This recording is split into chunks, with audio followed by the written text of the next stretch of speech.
कि यार रिसेंटली अभी इंडिया ने जो चाइना के जो फोन्स हैं 12,000 से कम प्राइस वाले, 12,000 से ऊपर, 12,000 से नीचे जो प्राइस के फोन्स हैं उनको इंडिया में बैन कर दिया है। एक तो ये कि पाकिस्तान और भारत के दरमियान जो बैकडोर डायलॉग, राब्ते। जो बैकडोर राब्ते थे वो इंडिया इतना ज्यादा जो है वो टेक्नोलॉजी में आगे जा रहा है कि उसने अपना जो सैयारा है वो मरीख पर भेज दिया है। मार्स पर जा चुका है इंडिया, ठीक है जी, जो कि अभी बहुत सारे मुल्क नहीं जा सके। इतना टेक्नोलॉजिकली एडवांस हो गया ये कि ये चाइना के साथ तो खैर आप लोगों का एक है ही एक लड़ाई झगड़ा रहता ही है, लेकिन वो जो बोलते हैं 36 का आंकड़ा। लेकिन मुझे ये बताइए कि बहुत ज्यादा चीजें इस्तेमाल की जाती हैं मेड इन चाइना करके पाकिस्तान में भी और पूरी दुनिया में। तो आप लोगों के यहाँ सुना गया है कि कोई चाइनीज मोबाइल कंपनीज हैं जिनके ऊपर जो है वो आप लोगों ने टैक्स ना देने पे शायद कोई किसी किस्म की कोई एक्शन किया जा रहा है, वो क्या न्यूज है? देखिए, कोशिश अभी तक ये खबर गवर्नमेंट ने नहीं बोली है, ब्लूमबर्ग ने ये खबर सबसे पहले छापी थी। इंडिया इतना ज्यादा जो है वो टेक्नोलॉजी में आगे जा रहा है कि उसने अपना जो सैयारा है वो मरीख पर भेज दिया है। मार्स पर जा चुका है इंडिया, ठीक है जी, जो कि अभी बहुत सारे मुल्क नहीं जा सके। इतना टेक्नोलॉजिकली एडवांस हो गया है।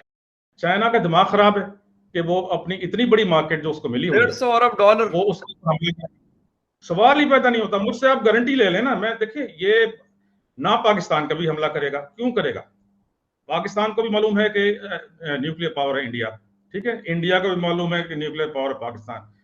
जिस दिन इंडिया हमला करेगा या पाकिस्तान हमला करेगा तो दोनों खुदकुशी करेंगे। It will be A suicide. 1.25 Arab Indian है और 23 करोड़ पाकिस्तानी हैं, एक भी नहीं बचेगा, ठीक है। तो किसी का दिमाग खराब है कि वो हमला करेगा ना। चाइना तो सवाल ही पैदा नहीं होता ना, इसलिए ये सारी पॉलिटिक्स कारोबार ही है चाइना, कारोबार है। जब आप ये खरीदते हैं ना तो उसमें कमीशन मिलते हैं।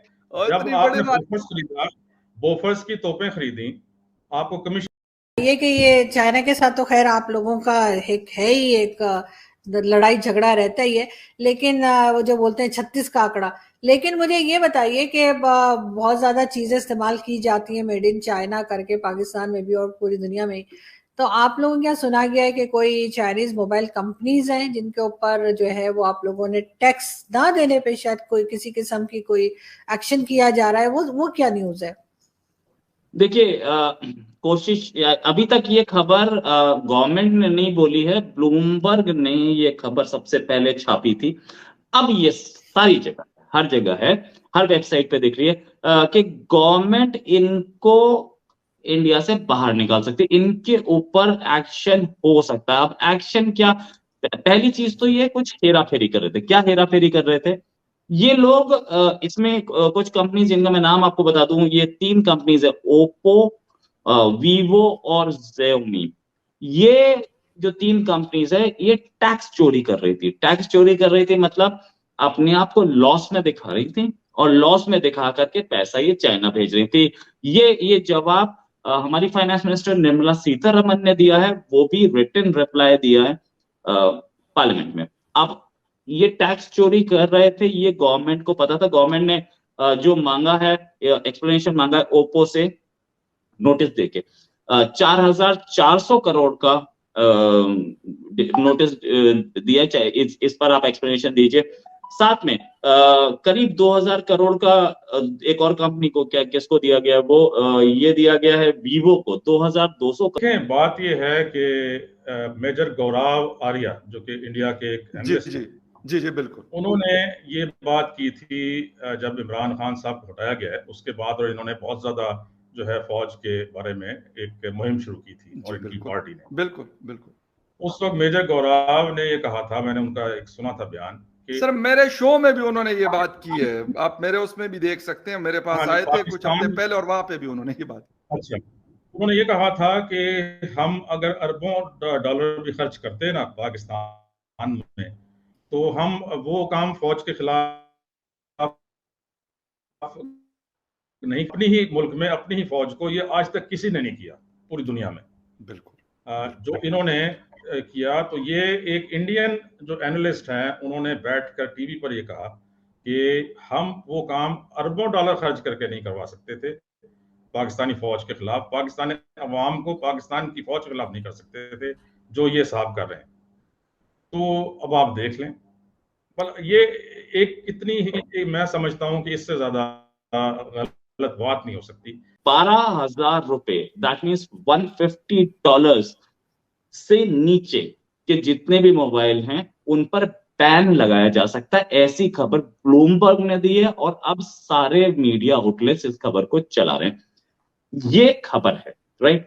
अब इस खबर में एक चीज और, 80% of the market, Indian market, in companies के हाथ में था, बिलो 12,000 वाली रेंज में। अब उसमें ये ओप्पो, वीवो, ये सारे के सारे 80% मार्केट रख रहे थे। हमारी इंडियन कंपनीज लैग बिहाइंड कर रही थी, कार्बन मोबाइल्स या दूसरी जो कंपनीज हैं वो लैग कर रही थी। कहीं ना कहीं उनको भी फायदा मिलेगा, हमारा मेक इन इंडिया को भी इससे प्रॉफिट मिलेगा। इन लोगों ने जो टैक्स इवेजन किया है उस पर तो गवर्नमेंट देखेगी ही, और या फिर ये टैक्स पे कर दें। और हमारी गवर्नमेंट इस समय तो टैक्सेस गवर्नमेंट को चाहिए, क्योंकि गवर्नमेंट एक कोविड सेटबैक से बाहर निकल रही है और कोविड के चाइना आपको पता है कि मोबाइल मैन्युफैक्चर में हब माना जाता है। अमेरिका और चाइना के आपस में बनती नहीं है। अभी जंग बंदी का भी ऐलान हो गया कि चाइना और अमेरिका के दरमियान जंग भी हो सकती है।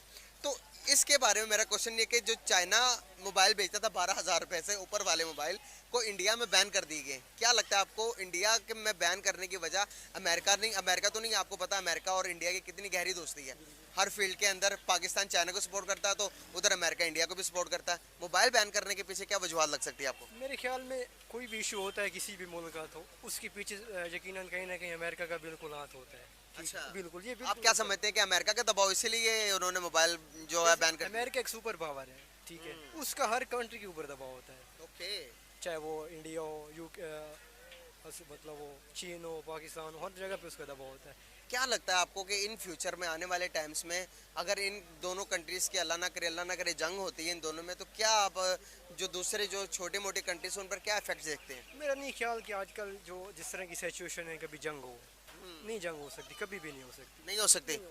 देखो कि इंडिया भी आप देखोगे तो 5वां सुपर पावर पे ऐलान करने जा रहे हैं कि क्या वजूहत है, क्या स्ट्रेटजी है जो कि इंडिया ने अप्लाई किया और पाकिस्तान को उसके मतलब कि उधर कहीं ना कहीं उसको अप्लाई करने की ज़रूरत है? मेरे ख्याल में बस जो इंडिया है ना वो सिर्फ बातें कर सकता है, वो कभी ना किसी पे अटैक कर सकता है, ना कोई ऐसी अटैक की बात नहीं कर रहे हम, ना लड़ाई की बात कर रहे हैं, हम स्ट्रेटजी की बात कर रहे हैं। वो डेवलप होता जा रहा है डे बाय डे। आप आईटी सेक्टर में देख लो, जुटला नहीं सकते हम, आपको जितना मर्जी इग्नोर करें इस चीज़ को, लेकिन वो डेवलप हो रहा है।